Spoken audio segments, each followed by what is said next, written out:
Charlie Kirk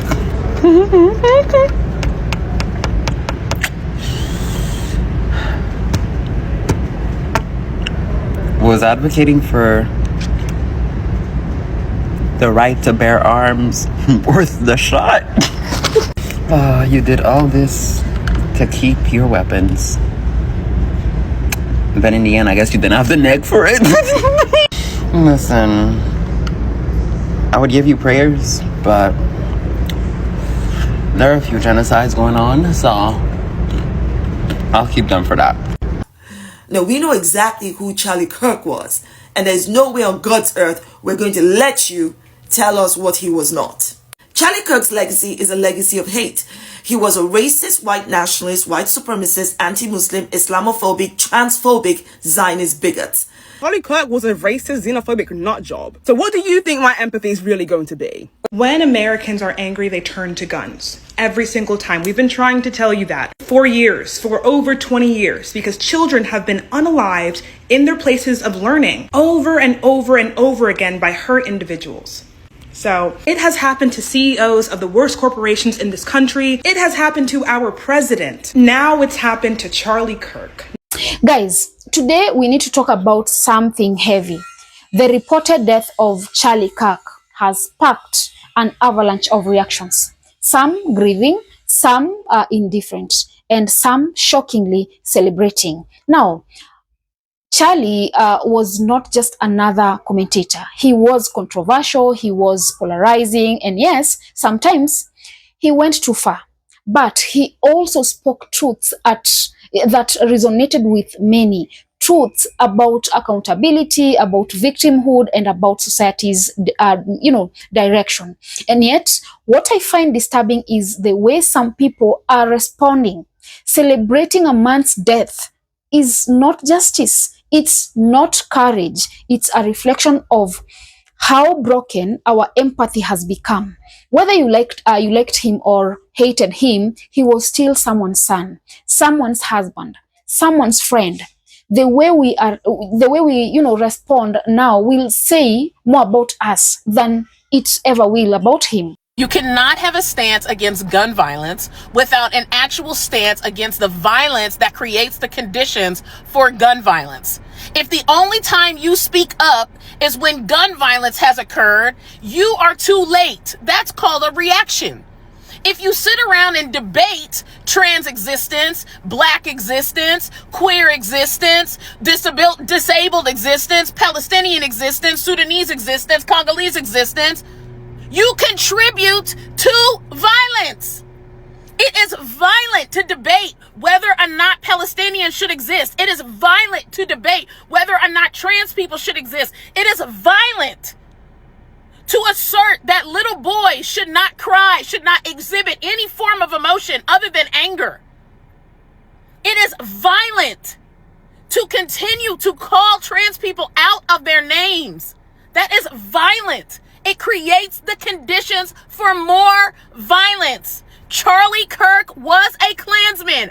End of story. There wasn't no opinion, nothing about what he was saying that is actually an opinion. An opinion is based in sustained study, practice, and experience, none of which he had. He was a white cis man that wanted a position of power, and this fucking country gave it to him.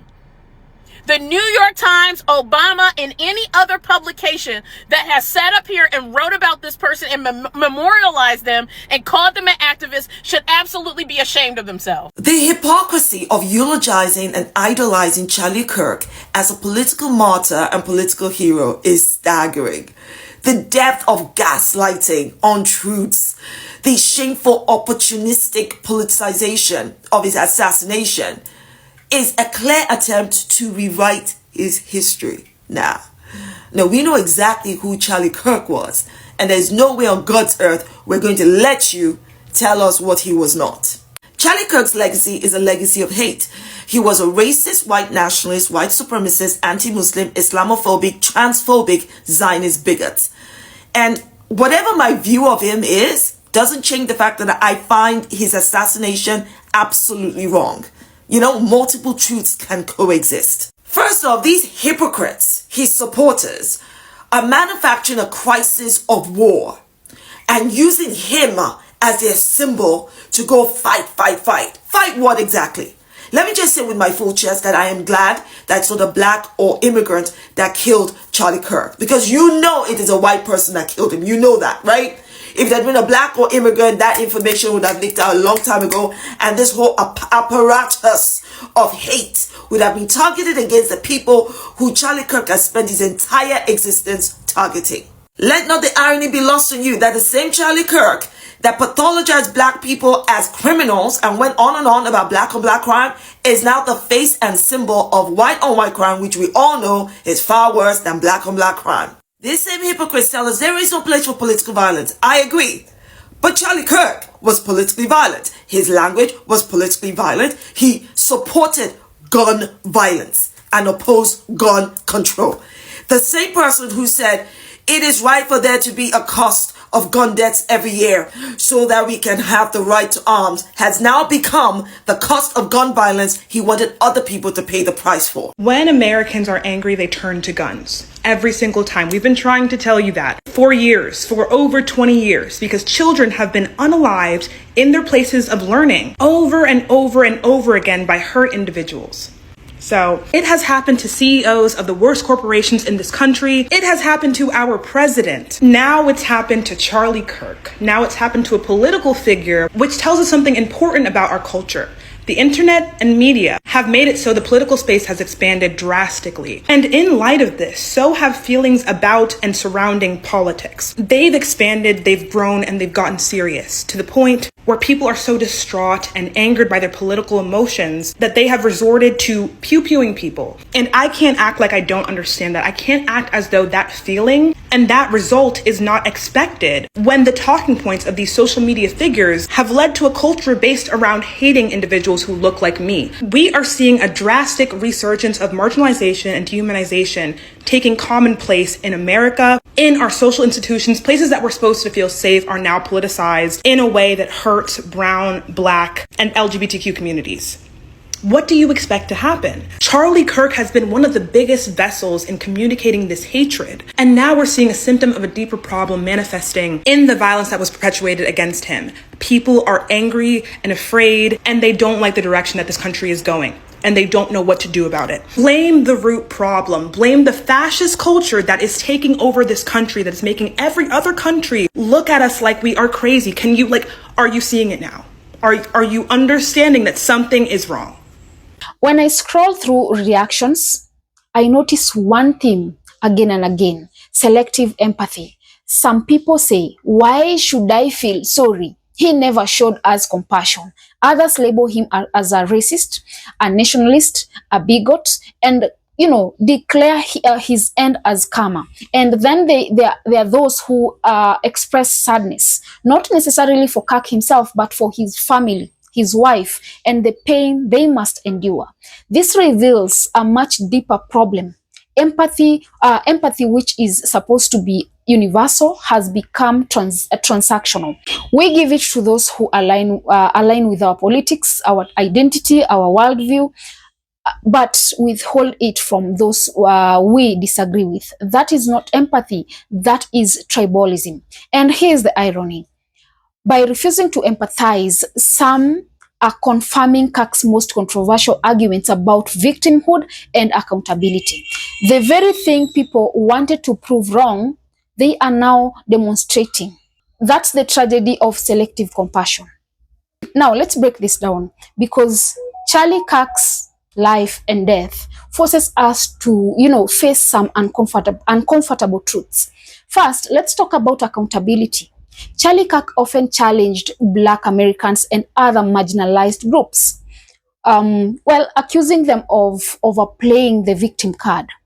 He argued that too often, blame is placed outward on society's history, oppression, rather than inward, on choices and responsibility. Whether you agree with him or not, accountability was central to his message.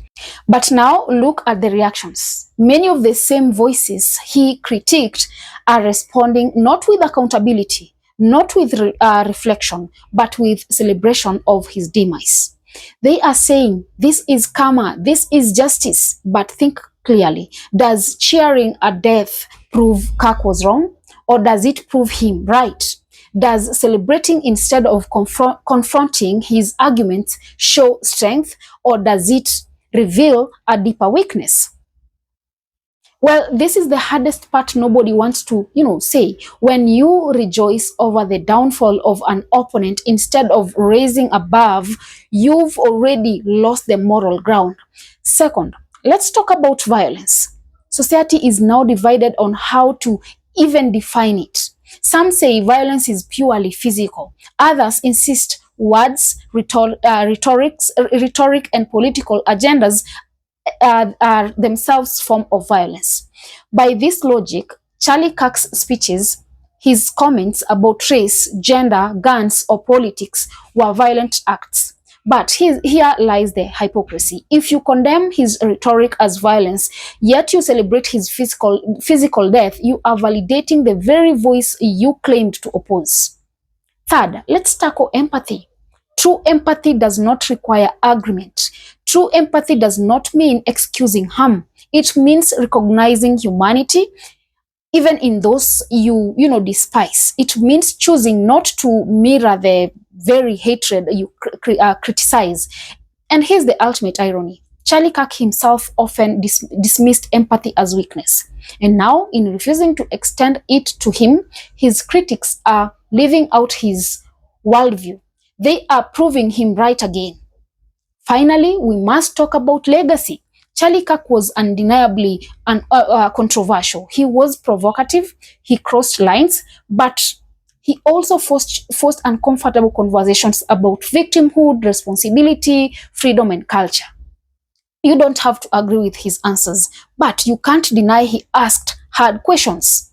So the real legacy won't be written by Charlie Kirk.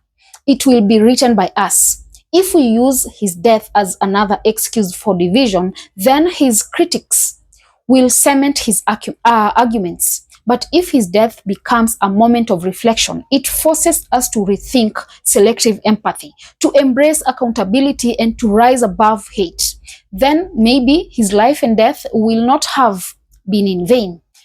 Let me say this, guys, before I end this. Death is the great equalizer. It strips away politics, opinions, and controversy. In the end, what matters is not whether you love Charlie Kirk or hated him. What matters is what his life and death teach us about ourselves. Celebrating death is easy. Rising above it, that is hard. That is where true accountability lies. And that is the challenge we must all face. Now, guys, I want to hear from you. Drop a comment. Let me know. What are your thoughts? Also, remember to subscribe, like, and share as well. And until next time, bye-bye.